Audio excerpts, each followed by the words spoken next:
ZB9 news కి స్వాగతం. ఏటూరు నగరంలో వారం క్రితం జరిగిన 7గురు ఎన్కౌంటర్ లో మరణించిన ఏకోలపు మల్లయ్య అలియాస్ మధు మృతదేహం స్వగ్రామం చేరుకుంది. పెద్దపల్లి జిల్లా పాలకుర్తి మండలం రాణాపూర్ గ్రామంలోని ఆయన ఇంటి నుండి ఈ రోజు పెద్ద ఎత్తున అంతిమ యాత్ర నిర్వహించారు.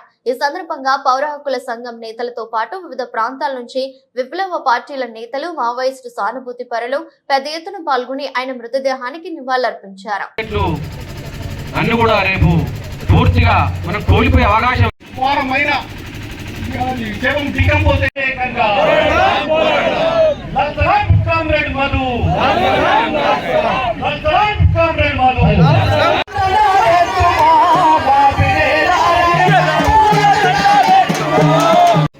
ఈ బూటకపు హత్యలకు వ్యతిరేకంగా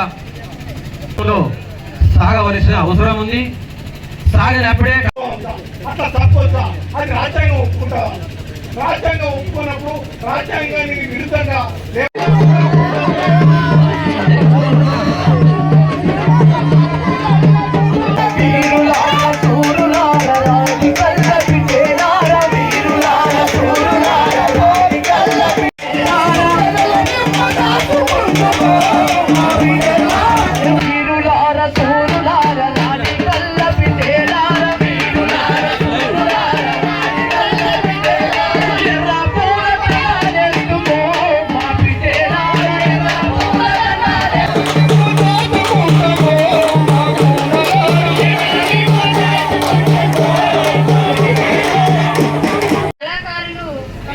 ఒకటి పాడుతుంటేనే మన కార్యక్రమాన్ని స్టార్ట్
విప్లవాల యుగం మనది.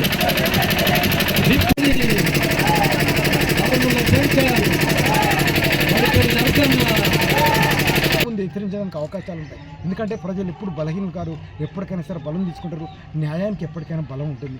ఆ వైపుకి రేవంత్ రెడ్డి ఆలోచించాలి, శాంతి చర్చలు కొనసాగాలి.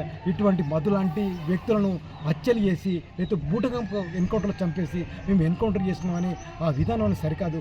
ఏ ప్రజలు నమ్మడం లేదు మీరు ఎన్కౌంటర్లో చంపుతున్నారని, మీరు పట్టుకొని కాలు చెప్తున్నది పచ్చి వాస్తవం. ఆ వైపుగా మీరు పాలన ఉండద్దని మరీ చెప్తూ ఇప్పటికైనా సరే మీరు మోడీతో మాట్లాడతారో అమిత్ షాతో మాట్లాడడం మధ్యలో కానీ తెలంగాణలో మాత్రం ఒక శాంతియుత మాత్రం తీసుకురాగలితేనే తెలంగాణ ప్రజలు హర్షిస్తారు. ఎందుకంటే తెలంగాణ ప్రజలు ఒక అడుగు ముందుకేసిన అన్ని దేశంలో అన్ని రాష్ట్రాలతో పోలిస్తే తెలంగాణ ప్రజల చైతన్యం వేరు, పోరాడే చైతన్యం కాబట్టి తెలంగాణ సాధించుకోగలిగారు. వాళ్ళని దృష్టిలో పెట్టుకున్నా సరే మీరు ఇప్పటికైనా సరే శాంతి వైపు మీ అడుగులు ఉండాలని చెప్పి పౌరకుల సంఘం డిమాండ్ చేస్తూ ఇప్పటికైనా ఎన్కౌంటర్ చర్చలకు